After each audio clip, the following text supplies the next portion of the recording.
All right, counter punch boxing talk. What is on YouTube? Okay, look, we're all in agreement, right? I mean, we can all agree that Canelo lost, okay?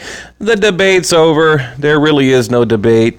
He lost. I mean, you got 90% of the boxing community that would agree, the other 10% diehard fans that'll never admit it, or they're delusional, or maybe they don't know how to judge a fight, whatever. But here, I have a question for you. Okay, my question is, if the judges truly believed, right? If they truly, honestly, genuinely believed that Canelo won the fight, would they have given him a draw? Okay, we all agree he's protected. He's the cash cow, the household fighter, whatever you want to call it, you know, the Vegas star, right? If he lost, would the judges have given him a draw? Even a Canelo fan's going to have a hard time with that one, right? I mean, if you're a Canelo fan right now, you're like, oh, okay, well, you know, it's a very simple thought, but when you put it as simply as that, it's pretty hard to say, oh yeah, they probably would have, you know, just given him a draw. You know, no, they would have given him the nod if they could have, okay? But they couldn't. They simply couldn't, you know? So now, on the other hand, right, they're between a rock and a hard spot, right? Catch 22, double-sided blade, whatever you want to call it. They can't rob Gennady Golovkin. You know, he loses the belts and all that, and the whole world goes crazy. I mean, I think they probably would have, like, somebody would have just lost their job or whatever. So what do? They hand over a draw. So Gennady Golovkin in the news. You know, this is what I like about, you can go, and here, I'll let you guys in on a little bit of a trade secret where I get a lot of my info. I get a lot of my information from the Kazakhstan news, okay? Now, because why? Well, look, here's why. Gennady Golovkin, you know, when he speaks English, and I don't mean any kind of disrespect, but he can't really articulate himself as well as he'd like to. You know, he can say enough to hold a conversation, right? To have a back and forth, you know, a little bit of a tea time back and forth or whatever. But if you can go find an interview in his native tongue, you know, he can articulate, he can get into detail, he can tell you exactly what's on his mind. He doesn't have to like search for words and, you know, misuse words and just, you know, answer every question with "I like boxing," you know, big drama show, whatever. You know, so that's where I get a lot of my information. The article that I'm referring to today, I'll put it in the link below. It is in his native tongue, so he could articulate. He said, "Yes, I believe Canelo lost. Canelo needs to quit lying. You know, stop lying, Canelo. You know you lost. The boxing world, we know you lost. You know, here's the thing. You know, it matters how a champion wins, and it matters how they lose. I mean, why do you think we have champions out there that we hold near and dear to our hearts, win or lose, right? Win or lose. You know, kind of like I'm a new fan of Adrian Granados, right? You know, he lost. He lost against,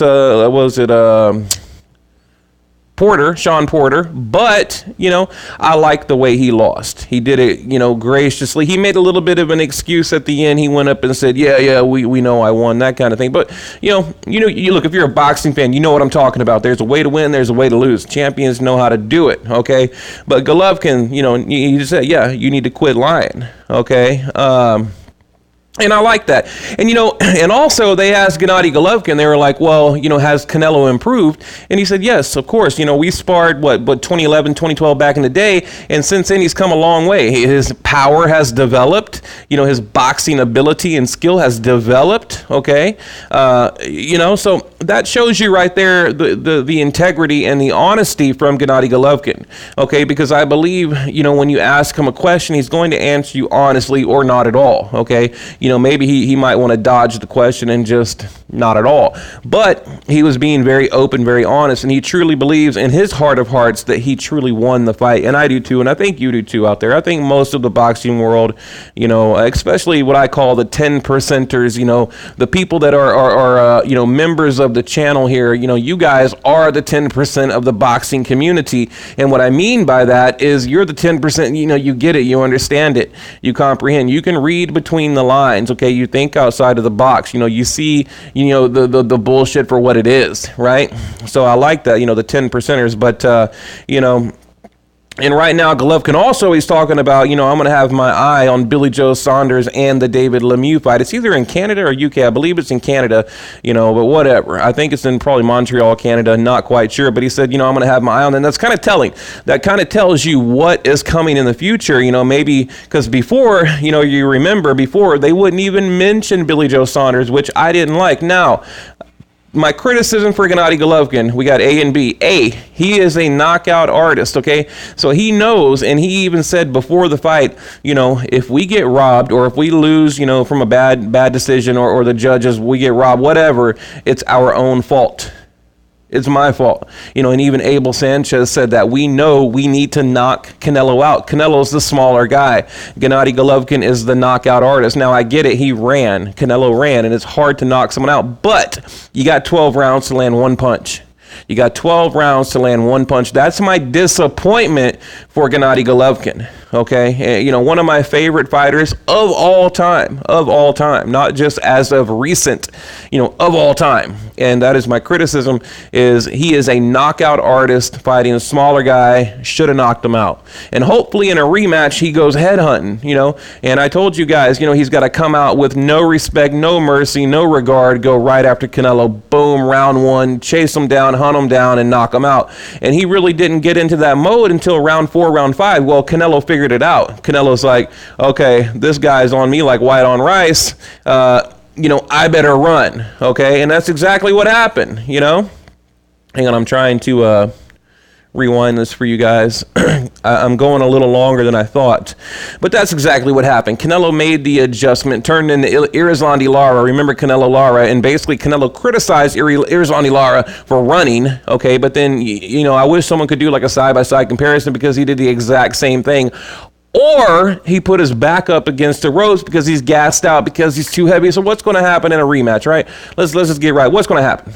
What I believe will happen, I think Canelo will probably, it'll probably look a lot like the original fight, but I think Canelo might land a few more here and there, and they're going to give him the nod. I mean, that's truly what I think. That or Gennady Golovkin, he's got to knock him out. So the question, here's the question. The question isn't, can Golovkin go 12 rounds and convince, the judges that he won in a decision? The question is, in a rematch, can he knock him out? Because that's the only way they're going to give Gennady Golovkin the win. Or maybe they're setting up a trilogy. They might give it to Golovkin, and now we have a trilogy. That's a possibility, but 80-20. Okay, 80, he's got to knock him out. So, that's how I feel about it. But yeah, that's my criticism for Golovkin. You're the knockout artist. Canelo's a smaller guy, moving up to the middleweight division, although we know it's the Canelo weight, the Canelo weight, and we know he comes in at 170, 174. So, technically he's been a middleweight already, beating up on a light middleweight. So we know this, right? And I don't want to hear Kell Brook, because I'm not even going to get into that. But we know Canelo's game, okay? Playing the little guy card, kind of like Mayweather did, playing that little guy card. So, that's it. We just need a knockout. I don't mean to repeat myself, but that's it. He's got to knock him out, plain and simple. That needs to be their fight plan. We know if you interview Abel Sanchez, what's the plan, Abe? Knock his ass out. That's it right there. So, but Canelo in the news, claiming, I won the fight, and, everyone saw it clearly. You can go back and watch it and blah, blah, blah. It's ridiculous. And look, I don't even have a dog in the fight. Sure, I like Gennady Golovkin, but when it comes to the outcome of a boxing match, I want the winner to win, the loser to lose, okay? And this draw, that was not a fight, a draw-worthy fight, okay? It wasn't. It simply wasn't. So, I'm just incredibly disappointed. I think the rematch needs to be at Cowboys Stadium, but I understand, the need and the desire and the want to have it in Vegas, because it's a town where you can go out to eat, you can go to the casino, look, I'm from Houston and Dallas, and Cowboys Stadium, there's not a whole lot to do around there. It's kind of like out in the middle of nowhere. They have the nightclubs, the nightlife, the restaurants, but not for like 100,000 people. You know what I mean? So, I understand, I understand why they want to have it in Vegas. I really do. But I hate the fact that Vegas is better than Dallas. But the Cowboys Stadium, it's a fight for the fans. The fans can go there and enjoy a night. The fans that aren't able to go to Vegas and drop $2 or $3 or $4 grand on a trip to Vegas, right? So, and myself personally, I'll be there every damn day. So I'm excited. I hope it is in Dallas. So, but we'll see. Now, to end it, Tom Loeffler he said, look, if we don't have an answer by December, then we're going to move on. And hopefully Tom Loeffler, he learned a little bit of something in the original negotiations. I hope he learned, that he can't sit around and wait. He can't let them bully him. He can't let them dictate these terms. I mean, look, Canelo's not going to make this kind of money in any other fight, okay? But then again, it's a high risk, low reward. Maybe that's the mentality for Canelo. Like, I can go, take 2 easy fights and make, the same money or more than a Gennady Golovkin. Who knows? Like, and Canelo, he's saying, well, you know what? He's not my priority right now. Like what? Like, how can Gennady Golovkin not be your priority? It's like one of the biggest fights in our generation in the middleweight division. It is our era's biggest fight. It's our Hagler Hearns, right? Whatever. So how can this not be a priority? Like, to me, as a box, that stings, man. That kind of hits like a nerve as a boxing fan. Like, well, what do you mean it's not your priority? Like, what is your priority, right? Like, if a rematch in a fight that the world says you lost, that you claim you won, or that you got a draw and you claim you won, why wouldn't that be your priority? That should be priority uno numero one. Number one priority would be to get in the ring with Gennady Golovkin, and don't wait him out. Why not December?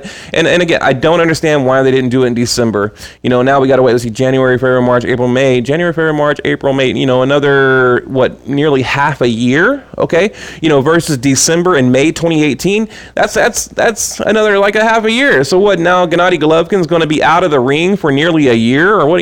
April, May, June, July, September, 9 months, like a 9-month ring absence for both guys, really. So do you believe that? Do you believe Canelo's really going to sit on the sidelines for 9 months? I mean, could be. In my mind, and then, sit out for 9 months and then get into the biggest fight of his life.